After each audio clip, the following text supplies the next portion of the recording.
मुझे ये था कि मैं अपने बाप की तरह एसएसजी कमांडोज बनना चाहता हूँ। जब आप पढ़ते हैं ना तो आपके पास आइडियाज आते हैं। मीडिया में तो मैं बहुत से लोगों को देखता हूँ और मैं उनके काम को भी देखता हूँ, लेकिन मुझे कोई अमीन हफीज नजर नहीं आता। पहले निखारें संवारें फिर स्क्रीन पे आए, ऐसा नहीं है। बेशतर अदारों में साल हर साल से कोई नया रिपोर्टर, एंकर, सब एडिटर भर्ती नहीं हुआ। जब आपके पास मार्केट में डिमांड नहीं है तो क्यों आपने कारखाने खोले हुए हैं जो डिग्रियां छाप छाप के तालिब इल्मों को दिए जा रही हैं।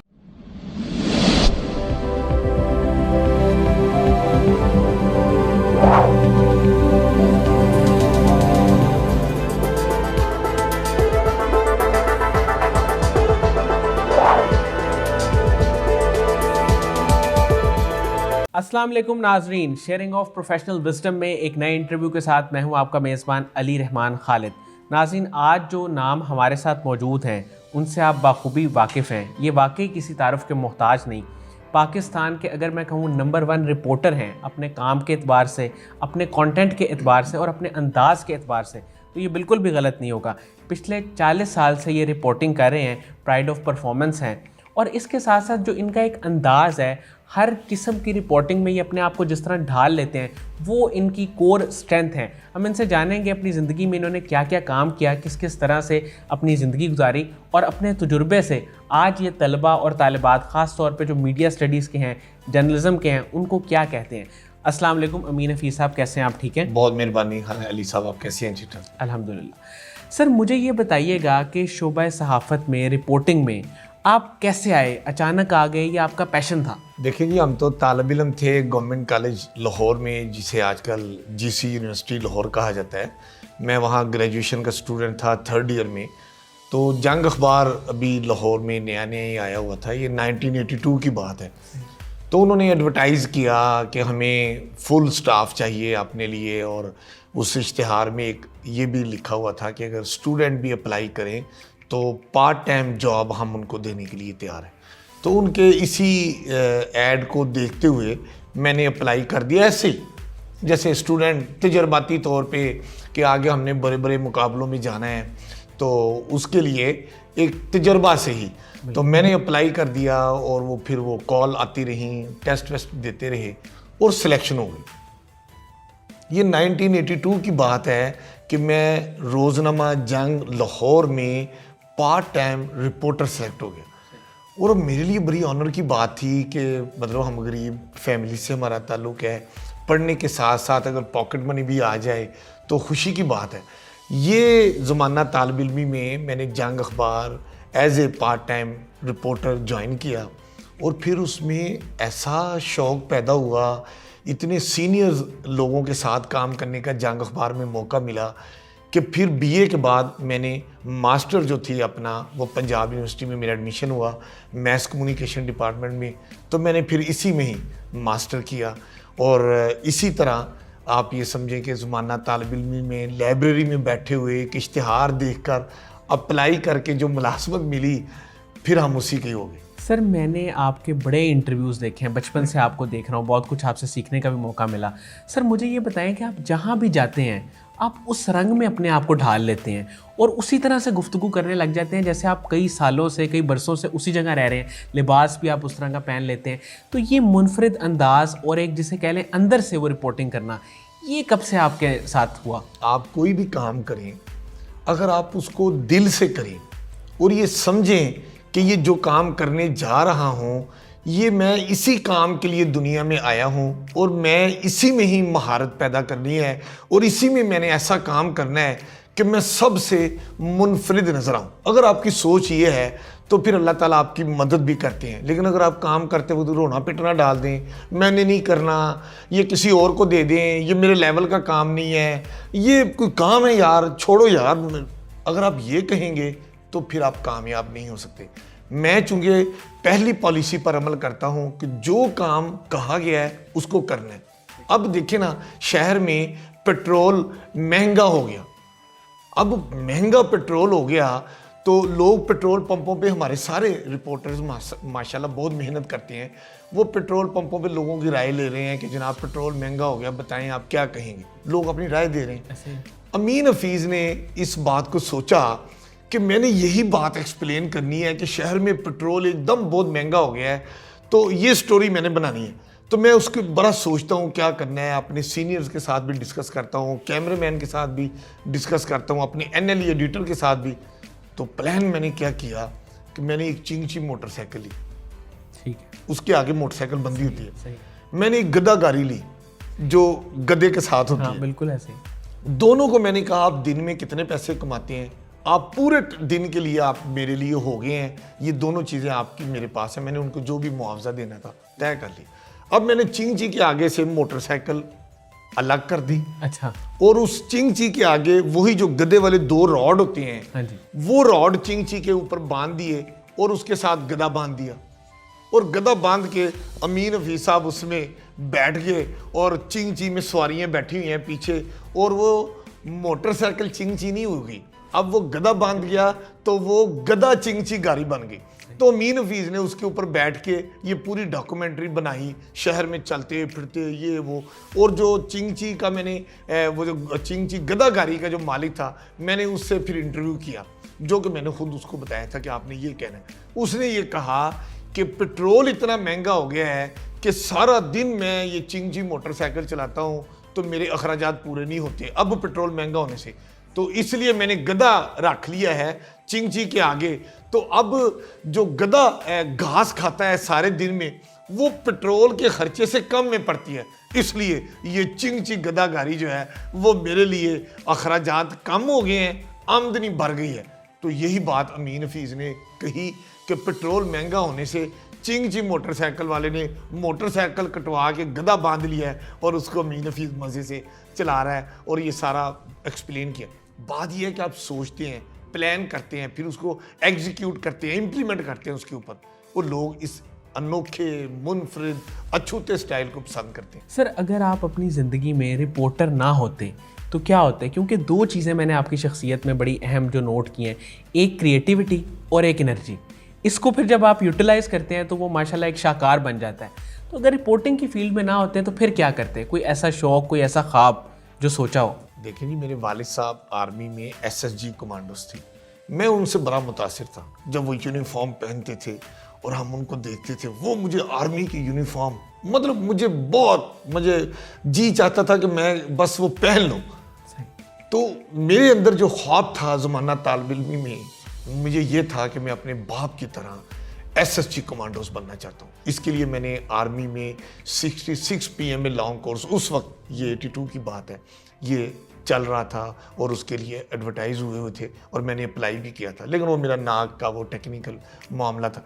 तो मैं अगर रिपोर्टर ना होता, आपने पूछा, तो मैं आर्मी में SSG कमांडोज होता। सर आपने अब तक जितने भी शोज़ किए, जितनी भी रिपोर्टिंग की, मुझे ये बताएं आपके दिल के करीब कोई ऐसा लम्हा जब आपको लगा हो कि यार मैं ये रिपोर्टिंग से निकल गया हूँ, मैं जज्बाती तौर पे यहाँ पे इन्वॉल्व हो गया हूँ, वो लम्हा कौन सा था? अब देखें ना, शाही किला में वहाँ पर किसी ने कार ड्रिफ्टिंग की इजाज़त दे दी।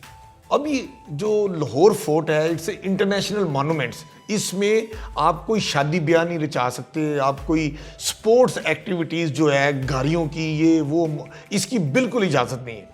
अब अगर वहाँ पर हुकूमत ने किसी तरह किसी प्रेशर में आके कार ड्रिफ्टिंग की इजाज़त दे दी और वहाँ पर लोगों ने देखा, आपने भी देखा होगा कि शाही किले में शॉ वो जो स्पोर्ट्स कार है रेड बुल, वो चलाई गई, तो मुझे दुख हुआ।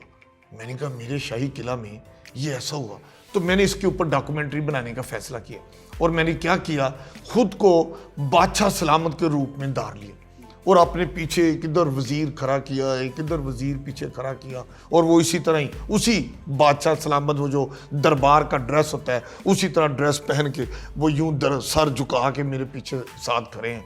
और मैं तसव्वुर में कर रहा हूँ कि 2 मिनट के लिए मैंने खुद पे तारी किया कि ये मुगलिया दौर है, बादशाह सलामत यहाँ पर रहता है और बादशाह सलामत की मौजूदगी में उसकी इजाज़त के बगैर किसी ने शाही किला में ये कार ड्रिफ्टिंग की इजाज़त दी है। और क्यों दी है, बादशाह सलामत को गुस्सा आ गया, तो मैंने फिर ये पूरा गेटअप लेके अपने आप को बिल्कुल आप आम ड्रेस के बजाय बादशाह सलामत बन के मैंने कहा किसने हमारे शाही किला को स्पोर्ट्स स्टेडियम बना दिया, मालूम किया जाए, यूं तलवार निकाल के शौं करके। मैं कहा सजा मिलेगी, तो ये फिर वो मिनिस्टर आके कहते हैं कि बादशाह सलामत जान की अमान पाऊँ, तो ये ऑर्डर वज़ीर मवासलात ने दिया था। मैंने कहा वज़ीर मवासलात को फौरी तलब किया जाए। तो दूसरा वज़ीर आके कहता है कि जनाब बादशाह सलामत, वो वज़ीर मवासलात आपका सामना करने से डर रहे हैं। मैंने कहा इस वाक़े की तफसीली तहकीकात की जाए, जिम्मेदारों का तयन किया जाए, यूं तलवार निकाल के सजा मिलेगी। बात मैंने वही की कि शाही किला में खिलाफ वर्जी हुई और उस खिलाफ वर्जी की इन्वेस्टिगेशन होनी चाहिए। Who is responsible must be punished. ये मैंने सारा प्लान किया और इसी को मैंने एक्सप्लेन किया। तो ये मज़ा आता है जब आप अपने से हट के किसी गेटअप में आके वो बात करते हैं तो लोग पसंद करते हैं। फिर वॉइस ऑफ अमेरिका हो, BBC हो, पाकिस्तानी चैनल हो, दूसरे हो, सब इसको लाइक करते हैं। सर पिछले 40 साल से आप एक ही चैनल के साथ, जियो न्यूज़ के साथ मुंसलिक थे और उसी के साथ आपने सारा काम किया। मुझे ये बताइएगा कि लोग तो बहुत ज़्यादा चैनल चेंज करते हैं, इधर उधर जाते हैं, तरक्की की कोशिश करते हैं, तो आपने एक ही चैनल पर रह के सारा काम क्यों किया? देखिए अली साहब, बात यह है कि फ्रीडम दिया हुआ था उन्होंने, इस वजह से नहीं। हाँ, ये आप समझ सकते हैं कि मैं अपने अदारे में जियो टीवी में जो करना चाहता था, जो मेरे पास आइडियाज़ होते थे, मैं खुद चूँकि बहुत पढ़ता, मतलब कोशिश करनी चाहिए, सबको पढ़ना चाहिए, स्टडी करनी चाहिए। मैं अपने भी पाकिस्तानी चैनल्स भी, गैर मुल्की टीवी चैनल्स भी देखता हूँ, अखबारात इंग्लिश उर्दू वो देखते हैं। जब आप पढ़ते हैं ना तो आपके पास आइडियाज़ आती हैं। जब आइडियाज़ आते हैं फिर आप अपने ऑफिस के साथ डिस्कस करते हैं और जो बर्निंग इशू चल रहे होते हैं उसके ऊपर अगर आप फोकस करके कोई प्लान करते हैं तो आपका अदारा आपको पूरा सपोर्ट कर रहा होता है। तो मुझे कभी महसूस नहीं हुआ कि मैं अपने अदारे को छोड़ूं, इसलिए कि वहाँ पर इज्जत मिल रही थी। जो मैं चाह रहा था मैं उसको पूरा खेलता था। मेरा अदारा मुझे पूरा प्यार करता था कि मैंने अदारे को, जो वो मुझे प्यार करता था उससे कहीं ज़्यादा मेहनत मैं उनको करता था। लेकिन जब मैंने ये महसूस किया कि अब मेरी इतनी दिन रात की मेहनत, मेरा इतना प्लान, मुझे जो मुआवजा मिलता है, अगर उससे मेरा पूरा किचन ना चले, मेरा गुजारा ना हो, तो फिर अब मैंने आके ये सोचा कि मुझे उससे अलग हो जाना चाहिए। तो अब मैंने उसको रिज़ाइन कर दिया कि उस तन्हा में गुजारा नहीं हो रहा था। सर मुझे ये बताएं कि आपको मुतासर करने वाली शख्सियात में, आपकी इंस्पायरेशन में कौन लोग शामिल हैं जिनको आपने देखा, सुना, बड़े बड़े नामों को, जिनसे आप मुतासर हुए कि यार ये बोलते बड़ा अच्छा हैं, ये काम बहुत अच्छा करें? मीडिया के जो नाम, उनमें से किसका जिक्र करना चाहेंगे? देखिए मीडिया में तो मैं बहुत से लोगों को देखता हूँ और मैं उनके काम को भी देखता हूँ, लेकिन मतलब मैं जब उनमें से अमीन हफीज़ देखता हूँ तो सच्ची बात है मुझे कोई अमीन हफीज़ नज़र नहीं आता। सही। अमीन हफीज़ अल्लाह के फजलो करम से अमीन हफीज़ है और मैं नहीं समझता कि मैं किसी को देखता हूँ, किसी को कॉपी करता हूँ, किसी के पीछे पीछे चलता हूँ, ऐसा नहीं। हाँ, मैं मुतासर हूँ तो अपनी वालिदा से मुतासिर हूँ, मैं मुतासिर हूँ तो अपने वालिद मोहतरम से मुतासिर हूँ, मैं मुतासिर हूँ तो अपनी वाइफ के से मुतासिर हूँ।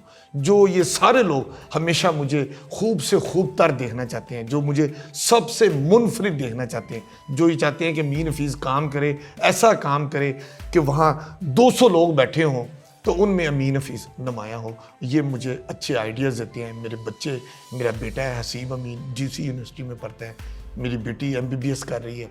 ये माशाल्लाह ये सारे मुझे नित नए आइडियाज़ देती हैं। मैं इनसे मुतासर हूँ, अपने बच्चों से, अपनी वाइफ से, और क्योंकि वो मुझे हमेशा अच्छा गाइड करते हैं और उनके बात कही हुई को जब मैं इम्प्लीमेंट करता हूँ तो मुझे उसमें कामयाबी मिलती है। सर जियो न्यूज़ का एक बहुत बड़ा नाम है डॉक्टर आमिर लियाकत हुसैन, आपका उनके साथ कभी इंटरेक्शन हुआ? उनके काम को आप कैसे देखते हैं? क्योंकि एक वक्त था जब वो शो होस्टिंग के बादशाह भी थे, उन्होंने बहुत सारे शोज़ किए, इनाम घर किया, सुबह पाकिस्तान किया। उनके काम को आपने कैसे देखा? आपका कैसा एक्सपीरियंस रहा उनके साथ? देखिए, हर बंदे के काम करने का एक अपना स्टाइल है। अल्लाह ताला ने हर एक के अंदर कोई ना कोई खूबी डाली है, लाजमन डाली है। ये इंसान को परखना है कि मुझे अल्लाह ताला ने किन खूबियों से नवाजा है, वो ऑटोमेटिकली वो काम करते हैं। आमिर लियाकत का एक अपना मुकाम, एक अपना अंदाज, एक अपना स्टाइल है। अब वो सहाफ़त के साथ साथ सियासत में भी आए, सियासत के साथ साथ वो अज़वाजी ज़िंदगियों में भी माशाल्लाह वो तरक्की करते जा रहे हैं। लोगों को तो एक बीवी मिलती है, ये माशाल्लाह उसमें भी खुद कफ़ील होते जा रहे हैं। ये हर बंदे का अपना स्टाइल है। लेकिन बात यह है, कोई भी आप दुनिया में काम कर लें, मैंने शुरू में कहा, अब भी मैं कह रहा हूँ, अगर आप मेहनत नहीं करते, अगर आप उस काम में खो कर काम नहीं करते, अगर आप इसलिए काम नहीं करते कि आप ये समझे कि यार मैं कहाँ फंस गया हूँ, आप कामयाब नहीं हो सकते। आपकी कामयाबी के लिए ज़रूरी है कि आप जो करें उसमें खो जाएं। तो मेरा ख्याल है आमिर लियाकत जब काम करता है कैमरे के सामने, मैं तो एज ए जर्नलिस्ट उसको देख रहा हूँ, तो उसका एक मेहनत करने का जो अंदाज़ है वो आप उससे इख्तलाफ नहीं कर सकते। बाकी चीज़ों पे आपकी अपनी राय है। सर, मीडिया स्टडीज़ के जो तलबा हैं उन्हें आप क्या गाइडलाइन देंगे? आपका एक्सपोजर है, एक्सपीरियंस है, आप रंग रंग की जगहों पे गए, मुख्तलिफ लोगों से मिले, उठे बैठे देखा, प्रैक्टिकल आपका एक्सपोजर है। एक तो हम इदारे से लेते हैं, आप खुद एक इदारे की शक्ल में हैं। तो सर ये बताएं कि वो जो मीडिया स्टडीज़ में आना चाहते हैं, एंकर बनना चाहते हैं, रिपोर्टर बनना चाहते हैं, उनके पास क्या स्किल होना चाहिए? किस तरह वो अपने आप को निखारें, संवारें और फिर स्क्रीन पे आएँ? देखिए, पहले निखारें, संवारें, फिर स्क्रीन पे आएँ, ऐसा नहीं है। अली साहब देखें, आपने कोई काम करना है ना तो आपको अभी शुरू कर देना चाहिए। सही। आप सोचिए मैंने पढ़ना है, मैं कौन सी किताब पढूं? अच्छा मैं ऑथर, कौन सा ऑथर हो? अच्छा मैं किताब, कौन सी किताब पढूं? नहीं, ये कौन कौन कौन जो होता है ना, इसमें वक्त ज़ाया हो जाता है। सही। आपने जो करना है ना अभी, इसी वक्त, अभी से, और फौरन शुरू कर दें। सही। जब आप ये करेंगे, आपके आज प्रॉब्लम क्या है, आज हमारे तालीमी इदारों में आप देखें जो वहाँ पर बच्चे, ये नहीं कि मैथ्स कॉम के बच्चे हैं, जर्नलिज्म सीख रहे हैं, मैं कहता हूँ तमाम शोबों के बच्चे, वो कुछ भी वहाँ पर तालीमी इदारों में पढ़ रहे हैं। प्रॉब्लम क्या आ रही है? प्रॉब्लम ये आ रही है कि बच्चा BS कर रहा है या वो MPhil कर रहा है, उसके यहाँ प्रॉब्लम ये है कि मेरा बनेगा क्या, मैंने करना क्या है। वो जो पढ़ रहा है उसको उसमें भी अपना फ्यूचर नज़र नहीं आता, उसको रोज़गार नज़र नहीं आता, वो बिज़नेस करना चाहता है, कौन सा बिज़नेस करना चाहे। ये प्रॉब्लम आज हमारी नई नस्ल में, तालीमी इदारों में, जितना मैं यूनिवर्सिटियों में जाता हूँ, लेक्चर देने जाता हूँ, जो मैंने फील किया है कि हमारे नई नस्ल के बच्चों में वो क्लियर नहीं है अभी तक। उसमें क्या है कि आपके यहाँ मार्केट में जितनी डिमांड है उससे कहीं ज़्यादा बच्चे आप तालीमी इदारों में तैयार करें। ये मार्केट का और एकेडेमिया का जो एक रब्त होना चाहिए वो हमारे कमज़ोर है। जो पढ़ रहे हैं बच्चे, उनको पता ही नहीं है कि हमारी तालीम मुकम्मल होगी तो हमने क्या जाके करना है। ये बहुत बड़ा अलमिया है। ये हमारे जो पॉलिसी मेकर हैं उनको इस बात पर गौर करना चाहिए। मुझे याद है जब मैं पंजाब यूनिवर्सिटी में मास्टर कर रहा था मैस कम्युनिकेशन में, तो पूरी हमारे पास जो स्टूडेंट्स थे वो 40 to 45 हुआ करते थे, और इतने बच्चों में जब कोई पास आउट होता था तो वो 30-35 होते थे। उनमें भी कई लोग अपने बिजनेस में चले जाते थे, कुछ जॉब में आते थे, और जितने जॉब में आना होता थे उससे ज़्यादा जॉब मार्केट में मौजूद होती थी। आज क्या है, आज मैस कम्युनिकेशन की आप डिग्री देखें, सरकार के हाँ तो वो है ही, बिल्कुल ऐसे। प्राइवेट सेक्टर में भी इतनी ज़्यादा यूनिवर्सिटियों में मैस कॉम की तालीम दी जा रही है, और अमलन आप देखें कितने नए अखबारात निकले हैं, कितने TV चैनल्स हैं। बेशतर अदारों में साल हर साल से कोई नया रिपोर्टर, एंकर, सब एडिटर भर्ती नहीं हुआ। जब आपके पास मार्केट में डिमांड नहीं है तो क्यों आपने कारखाने खोले हुए हैं जो डिग्रियां छाप छाप के तालिब इल्मों को दिए जा रही, बस कर दें। और बच्चों के लिए मैं ये कहना चाहता हूँ, वो मेहनत करें, वो किसी शोबे में भी हैं वो मेहनत करें और डट जाएं, और इस तरह मेहनत करें कि कभी किसी की जेब में ना देखें कि मुझे इससे क्या माली फ़ायदा होगा। मेहनत करें, अल्लाह ताला आपके लिए रास्ता बनाता जाता है। मैं आपको बताऊं, शहर में वही बात पेट्रोल की एक दफ़ा होगी, थोड़ा लाइट मूड की बात करते हैं, तो वो पेट्रोल मिलना बंद हो गया। अब पेट्रोल मिलना बंद हो गया तो अमीन हफीज़ साहब ने क्या कहा, यही खबर देनी थी कि पेट्रोल मिलना बंद हो गया, लोगों को मुश्किलात हैं।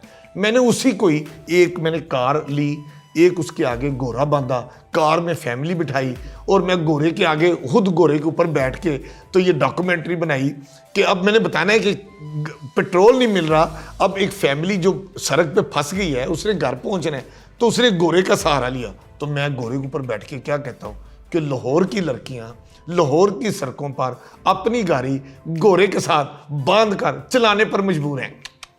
तो मतलब एक लाइट मूड में आपने वही बात कही है जो आप कहना चाहते हैं कि पेट्रोल नहीं मिल रहा, लेकिन इसके मुनफरिद अंदाज में, इस अंदाज में कि आप उसमें इंफॉर्मेशन भी दे रहे हैं, आप एंटरटेनमेंट भी दे रहे हैं, लोग इसको पसंद करते हैं। सर आने वाले वक्त में आपके क्या इरादे हैं, क्या करना चाहते हैं, कौन से ख्वाब आपने देखे हुए हैं, कहाँ पे पहुँचना चाहते हैं? देखिए जी, मैंने तकरीबन 20 साल प्रिंट जर्नलिज्म में काम किया। तकरीबन 20 साल से ज़ायद मैंने इलेक्ट्रॉनिक मीडिया में काम किया। अब मेरी जो ख्वाहिश और मेरी मंशा है, जो मैं करना चाह रहा हूँ, वो अब मैं सोशल मीडिया की तरफ आ गया हूँ, डिजिटल मीडिया की तरफ आ गया हूँ। और मैं समझता हूँ कि अब यहाँ पर ज़्यादा स्कोप है। मैं अपना जो प्रिंट और इलेक्ट्रॉनिक मीडिया का मेरा एक्सपीरियंस है, अब मैं इसको डिजिटल मीडिया में इधर ला के इसको यहाँ ज़्यादा टाइम देना चाहता हूँ। मैं ये भी चाहता हूँ कि जो तालीमी इदारों में हमारे बच्चे मुख्तलिफ इल्म हासिल कर रहे हैं, मैं उन तक भी पहुँचूँ। तालीमी अदारों में बच्चों को बताऊं कि प्रैक्टिकल जर्नलिज़म और आपकी अकेडमिया के हवाले से क्या है। मैं अपने तजर्बात उन तक पहुंचाना चाहता हूं। मैं ये चाहता हूं कि मेरी तरह और बहुत से अमीन हफीज़ मैं तैयार कर सकूं। ये मेरा ख्वाब है। बाकी रोटी रोज़ी तो अल्लाह ताला ने देनी है। हमने उधर भी मेहनत कर रहे थे, अब इधर सोशल मीडिया और डिजिटल मीडिया में भी मेहनत करेंगे और नए और ज़्यादा अमीन हफीज़ भी यूनिवर्सिटियों से तैयार करेंगे। ये मेरी ख्वाहिश है। सर आखिरी सवाल मेरा आपसे ये है कि कासिम अली शाह फाउंडेशन और कासिम अली शाह साहब के काम को आप कैसे देखते हैं? देखिए जी, हम बचपन में देखा करते थे, अब तो खैर जुगनू नहीं होते ना। पहले तो पता नहीं इतनी पोल्यूशन हो गई है, फ़ज़ाई आलूदगी इतनी बढ़ गई है, तो हमारे यहाँ तो अब वो जुगनू नज़र नहीं आते। तो वो जुगनू के साथ साथ बड़ी कहानियाँ जुड़ी हुई हैं। तो कासिम अली शाह भी एक ऐसा, मैं समझता हूँ कि जुगनू है जो रोशनी फैला रहा है, जो लोगों को रास्ता दिखा रहा है, जो एक नहीं दो नहीं बेहक वक्त कई शोबों में काम करके जो खूबसूरती कासिम अली शाह साहब के मजाज की, उनकी पर्सनालिटी की मैं समझता हूँ, वो ये है कि वो लोगों को मजबूत देखना चाहते हैं। वो लोगों में इत्मीनान पैदा करता है। वो ये कहता है कि आप स्टेप लें, आप मेहनत करें, आप आगे बढ़ें, ये दुनिया आपकी है। आप जितनी मेहनत करेंगे उतना आपको अल्लाह ताला फल देगा, आपको उतनी आसानियाँ पैदा होंगी। ये कासिम अली शाह लोगों के लिए हमेशा खुशियाँ बांटने की, आसानियाँ पैदा करने की कोशिश करता है और यही काम उसकी फाउंडेशन कर रही है। इसलिए मैं कासिम अली शाह साहब को बहुत पसंद करता हूँ। बहुत बहुत शुक्रिया अमीन हफीज़ साहब, आपने हमारे लिए टाइम निकाला, आप तशरीफ़ लेके आए। नाज़रीन, मुझे उम्मीद है कि जो लोग इनकी कहानी के बारे में जानना चाहते थे, इनकी स्ट्रगल के बारे में जानना चाहते थे, और बिलखुसूस आपने भी ये महसूस किया होगा और मैंने भी ये महसूस किया कि जिस एनर्जी और जिस क्रिएटिविटी के साथ ये बातें करते हैं वो बिल्कुल बेमिसाल है। इसके साथ ही इजाज़त दीजिए और अपना बहुत ही ख्याल रखिएगा। अल्लाह हाफ़िज़।